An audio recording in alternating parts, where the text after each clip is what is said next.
Hello, good evening. Welcome to Prime Business with me, Pius Kojo Baka. Let's now look at our stories. Ghana placed 10th in Africa with the largest foreign direct investments in 2021 and 2022. That's according to transactional advisors, Bridgewater Advisors. However, it is contrary to the World Bank report, where Ghana placed second and third. More in this report. The country recorded $1.5 billion in FDIs in 2022, lower than the $2.4 billion recorded a year before. However, in the first half of this year, the nation bagged $275 million in value as foreign investments. $230 million out of that were foreign direct investments. China was the largest destination in terms of FDIs to Ghana. The manufacturing and services sectors were the sectors that registered the largest FDIs in the country during the period under review. In terms of employment, a total of 6,247 jobs were created. Meanwhile, Egypt placed first with the biggest FDI to Africa in 2022. It was followed by South Africa in the second position, whilst Ethiopia was third. Government, through the Ghana Investment Promotion Center, is exploring avenues to increase foreign direct investments as it engages a Danish-Swedish business delegation currently in the country. Speaking to Joy Business after a seminar in Accra, Minister of Information Kojo Nkrumah said this is part of government's agenda of achieving economic diplomacy. Here's more. According to the Ghana Investment Promotion Center, foreign direct investments for 2021 amounted to $829.29 million, a 32% increase from the previous year. However, United Nations Conference on Trade and Development indicated that the COVID-19 pandemic impacted inflows in 2022 as global FDI decreased by a third to $1 trillion. But Minister for Information Kojo Nkrumah is optimistic of a pickup in FDI's inflows going forward. The position of Ghana is I want to open up Ghana to do business with the rest of the world. And in particular, we want to attract a lot more investors to come operate in Ghana as a launch pad for reaching Africa and the rest of the world. Consequent to that, a lot of our ambassadors around the world are focusing heavily on what we call economic diplomacy and are working to attract a lot of businesses from their various jurisdictions back home into Ghana. And that's why you see how the ambassador from Denmark and Sweden has brought this business delegation to come and tap into this focal area of trying to onboard businesses here in Ghana so that they can operate within the African region and also support the world. So that's the first point. The second point is that what we are doing here is to assist these businesses to meet and engage with partners in the Ghanaian jurisdiction, and that's why you see a lot of Ghanaian businesses who are here to meet and do the B2B with them. The Danish-Swedish business seminar provided an opportunity to orient the delegation on the investment trends and opportunities within multiple sectors in Ghana to guide their expansion and investment decisions.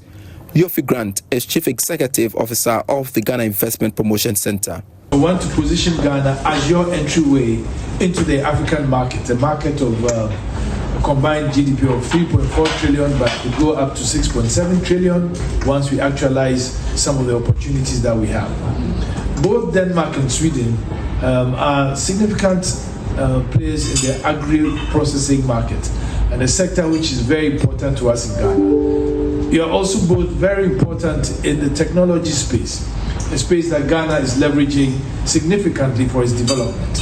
And the government is digitalizing almost all its services to the citizenry. But I believe even more significant is the fact that even on the ground, there are just so many opportunities for engagement. And as we bring you here, we are not only looking for investment, but we are looking for investment for trade. And also leveraging on the SDGs to ensure that we trade in a sustainable but mutually beneficial way. The Danish-Swedish business delegation was led by the Ghana's ambassador to Denmark and Sweden, Sylvia Ano. Government is introducing a new component manufacturing policy to incentivize investments in the automobile industry. According to the Chief Director at the Ministry of Trade and Industry, Patrick Nimo, this is to drive local content development of parts and accessories and expand the automotive sector. He was speaking at the commissioning of the University of Ghana Toyota Ghana School of Engineering Sciences Training Center. University of Ghana Toyota Ghana School of Engineering Sciences Training Center was built to provide students with practical experience and enhanced skills development. Toyota Ghana will also provide equipment to the tune of 2 million cedis. The training center includes lecture halls, computer design rooms, and engineering workshops. According to Chief Director at the Ministry of Trade and Industry, Patrick Nimo, government is developing a new component manufacturing policy to pave way for the expansion of the automotive sector. Today we have an impressive count of 6 assembly plants producing various models of 11 vehicle brands, including saloon cars, pickups, and SUVs.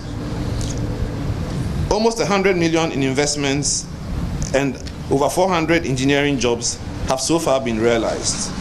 And the industry has extensive capacity to expand.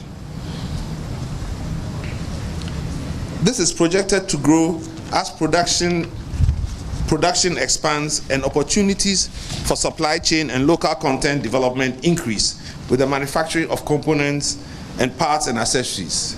For this reason, we are developing a new component manufacturing policy that will incentivize investments in this particular area.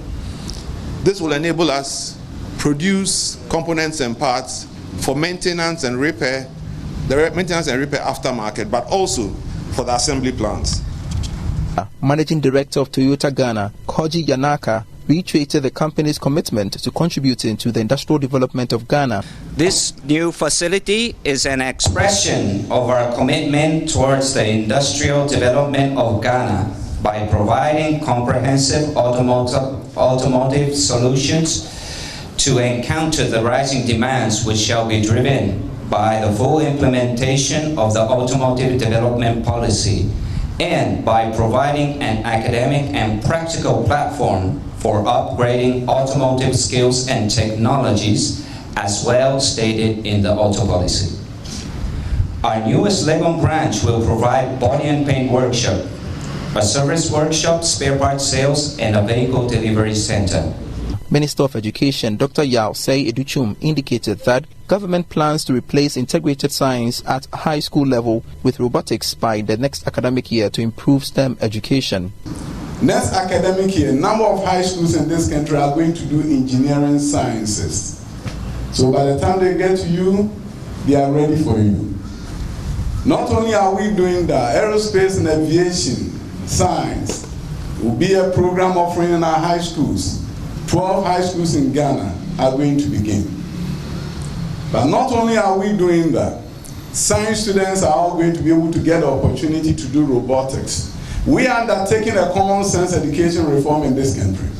I don't understand why a science student should do biology, chemistry, and physics, and at the same time do integrated science, robbing him of an opportunity to pursue elective in robotics, elective in coding. So next academic year, all those doing science in Ghana, the students are no longer doing integrated science. Rather, they have an opportunity to do robotics. The Engineering Sciences Training Center is expected to bridge the gap between academia and industry. And some entrepreneurs have been exploring opportunities in the economy through e-commerce as a way of moving away from traditional physical business operations. The event put together by the Haspora Network and MTN Pulse is organized every year to assemble the best brains to impact some knowledge into upcoming business owners. Here's more. Under the theme, Future of E-commerce, Trends and Opportunities, MTN Plus's Just Be Serious is a youth-centered program designed to encourage today's youth to aspire to be great entrepreneurs. This series prepares young professionals and entrepreneurs to learn from the discussions and post-sessions incubator program. Project lead for Haspora, Felicia Atta explains the motivation for the exercise. Me personally, a motivation, but it gives the entire organization, which is Ahaspra Young Professionals, a motivation to engage the youth in Ghana through these kinds of life-changing conversation, impactful conversations. The goal is to help change their mindsets, to help channel the future of our great nation. Like I said during my delivery on the show, every nation is built on the shoulders of the young people in the country, and if you don't empower the youth in your country, you end up having a weak foundation. So Ahaspra's core goal is to provide the necessary tools for young people to be empowered and to have everything they need to move our country to the next level. Speaking to Joy Business, marketing strategist and member of the panel, Patty Sangmo, believes that small-scale business owners can build on their passion to make wealth. So there's passion that is not that does not generate revenue, and there's passion that generates revenue. In everything that you do, you have to ensure that your lifestyle is being catered for. So if this passion is not going to generate money, you need to find something that generates money for you to fund that passion, because any passion that's not making money for itself needs money to do that. If you don't have money taking care of you, you are going to be frustrated. Your passion is also going to be frustrated. Entrepreneurs were drawn from fashion, e-commerce and education, among others. Some of them have been speaking to Joy Business. It sounds as though there is a robot behind the phone. I should be able to engage and interact with whoever is seeing my post. What I plan to do after this program is that I plan to work on myself, personal branding. This program has opened my mind to the fact that we are supposed to work on ourselves to stand out. It's really about ideas and implementing them as a business person more than the business itself. And then all the discussions we've had so far identified one thing among all our speakers. They all had a deep passion for lifelong learning. So learning can never end for any of us, and I'm really thrilled to be part of this. This is my first time, and it will not be my last. The MTN Plus Diaspora collaboration has been successful in setting up some small businesses through the series event. Telecommunications company MTN, under its Teacher Improvement Awards program, has held a workshop to build the capacity of teachers to contribute to economic development. Chief Corporate Services and Sustainability Officer of MTN, Adjoa Efriye, said the training is meant to equip teachers with the growing trends in the technological world to enable them guide young people in areas that are critical for economic growth. MTN Teachers Improvement Scholarship Award Program is a scheme that aims to financially assist teachers who wish to upgrade their education at the first degree or master's level. The day's workshop gave the participants the opportunity to acquire knowledge on emerging innovations. In an interview, Chief Corporate Services and Sustainability Officer of MTN, Adjoa Efriye, reiterated MTN's commitment to improving the knowledge of students in critical areas that will lead to economic development. Well, the expected outcome is just so that they can become abreast with new trends in teaching, how they can incorporate technology and innovation into the way they teach. You know, as the foundation, we are moving into STEM, encouraging STEM, digital skills, technology. And so because this is a program that we are involved in, we wanted to make sure that we incorporated aspects of the technology that is required now to be able to meet the needs of students into the way that they teach. So this is the reason why we've brought them here. We want them to improve upon the way they teach in a classroom, to be able to reach as many, to be able to perform their jobs better. In all, 60 Ghanaian teachers have been awarded scholarships under MTN's Teachers Improvement Scholarship Award program. As part of activities to mark this year's Breast Cancer Awareness Month, the Ghana Free Zones Authority has put together a series of events aimed at sensitizing employees and the general public about early detection, treatment, impact, and ways to prevent breast cancer. According to Chief Executive Officer Mike Okoye Jr., his outfit will continue to give back to communities it operates in. He spoke to Joy Business at one of its 5-day outreach to the Abokobi and Labadi markets. We all know health is wealth, and breast cancer is just too deadly. So we've decided to use that as a means of reaching out to the various communities. As they say, charity begins at home. I live in this constituency, and I also work in the Dadekotopon constituency. So we're having screen here, and we're having a screen too over there. In fact, last year, when we had screen in those two places, we had 16 victims. One of them just died only last week.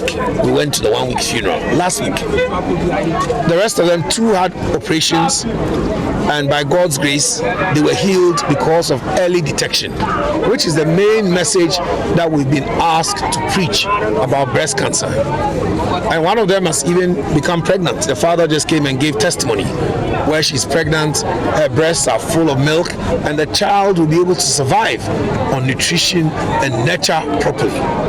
These are the kind of stories that we want from outreach into the communities. And this is the essence of politics, where you help the community, you use your role as a leader, whether you are a politician who's an MP, whether you are a politician who's an assemblyman, whether you are a politician who is even a queen mother in the market, because they have to choose you as a leader. Team leader in charge of employment and skills for development in Africa, GIZ Ghana, John Duty, is making a strong case for government to have a clear policy direction to support the informal sector. According to him, it is relevant for key stakeholders within the economy to consider supporting women SMEs through capacity building and access to financing. He spoke to Joy Business at the closing event of the Women Entrepreneurship for Africa Project Ghana. Colleagues who always tell me that I keep repeating that SMEs is Ghana, and we cannot do without them. We have to support them to grow. We have to support them to expand. Yesterday, research showed that women default when you give them loans. Women do not default. Let me mention that. Women do not default when you give them loans. And we can see a lot of remarkable outcomes when we support women business. And there are a lot out there, and they have special needs. And therefore, when we decide to support women, we should recognize that, as you saw today, some of them even came with babies. How do you handle this situation? We have to take all this into consideration. But I think the future lies in supporting SMEs, particularly women-led SMEs in Ghana. My policy recommendation for government is to do good targeting, to really target those who really need support and have patience for them to grow. Before we go, Dean of School of Agriculture at the University of Ghana, Professor Irene Ejire, has advised farmers to run their farms as a business to attract more funding from financial institutions. She explained that there is a need for farmers to learn to manage situations and use models to minimize toxicity. He was speaking at a GIZ dialogue for women SMEs. Access to financing is vital for the growth of the agricultural sector in Ghana, mainly for working capital such as acquiring input, hiring labor, as well as for fixed capital acquisition such as machinery. The absence of financing limits the average acreage of cultivated farmlands and thereby impedes agricultural growth with consequences for the economy as a whole. Meanwhile, Professor Irene Ejire tasked these farmers to be more disciplined in their line of duty. We have a wide range of financial institutions, as I said. I didn't even bring in the credit unions. They are there. The microfinance institutions are there. Savings and loans are there. And then the universal banks are there. They all have their requirements. The requirements are stringent. You've got to have record keeping. You've got to be consistent in your inflows. You've got to show that you will pay back. And these are barriers sometimes, because sometimes the work we do, the inflows are slow.